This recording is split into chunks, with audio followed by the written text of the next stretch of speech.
Supreme court से दिल्ली सरकार को बड़ा झटका लगा है। एलजी कर सकते हैं एमसीडी में एल्डरमैन की नियुक्ति। सुप्रीम कोर्ट के फैसले से आप संतुष्ट है? फैसले पर आतिशी ने सहमति जताई है। ये लोकतंत्र की मर्यादाओं का हनन है, आतिशी की तरफ से कहा गया। बड़ी अपडेट आप तक पहुंचा रहे हैं क्योंकि अब सुप्रीम तो बताते चले जहां सुप्रीम कोर्ट से दिल्ली सरकार को ये झटका लगा है। हमारे साथ हमारी सहयोगी रिया जुड़ी हुई है और ज्यादा जानकारी लेंगे। रिया, सुप्रीम कोर्ट से दिल्ली सरकार को ये झटका लगा है क्योंकि अब एलजी एमसीडी में एल्डरमैन की नियुक्ति कर सकते हैं। जी देखिए जयापाल, जिस तरीके से दिल्ली एमसीडी में एल्डरमैन यानी कि मनोनीत सदस्य नियुक्ति का मामला सामने आया है और इसे किया जा सकता है लागू, उस पर अब आम आदमी पार्टी की तरफ से प्रतिक्रिया आई है, जिसमें कि आम आदमी पार्टी की नेता आतिशी ने कहा है कि अभी फिलहाल किसी प्रकार का जो रिटर्न ऑर्डर है वो नहीं सामने आया है।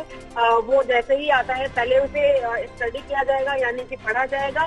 लेकिन इस पूरे मामले में उन्होंने ये कहा है कि सुप्रीम कोर्ट के इस फैसले को वो पूरी तरीके से यानी कि सम्मान पूर्वक तरीके से असहमति इसमें जताती है, क्योंकि अगर एक चुनी हुई सरकार को बाईपास किया जाता है, जो जनता के जनादेश से सरकार बनी है उसे बाईपास किया जाता है और एक मनोनीत व्यक्ति द्वारा फैसले लिए जाएंगे, अगर एक चुनी हुई जो म्युनिसिपल कॉर्पोरेशन है उसकी संख्या को डोमिनेटेड व्यक्ति द्वारा अगर उसकी मेजोरिटी को बदला जा सकता है, तो ये दर्शाता है कि लोकतंत्र का हनन किस तरीके से किया जा रहा है। क्योंकि आतिशी का ये कहना है कि जनता ने एमसीडी में भी आम आदमी पार्टी को जनादेश दिया था, सरकार में भी आम आदमी पार्टी को जनादेश दिया था, लेकिन अगर इस जनादेश को बाईपास किया जाता है तो इस फैसले को पढ़कर इसमें आगे क्या जनादेश होगा उस पर ये निर्भर करता है। तो पूरी तरीके से एमसीडी में अगर बात करें तो एल्डरमैन यानी कि जो मनोनीत सदस्य हैं उनकी नियुक्ति को लेकर आम आदमी पार्टी ने सुप्रीम कोर्ट के फैसले को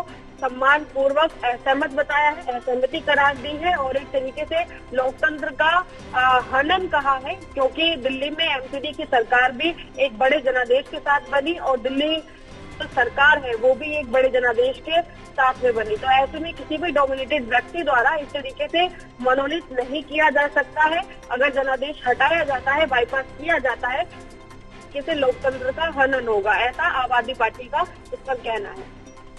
बिल्कुल रिया, तमाम जानकारी साझा करने के लिए बहुत शुक्रिया आपका।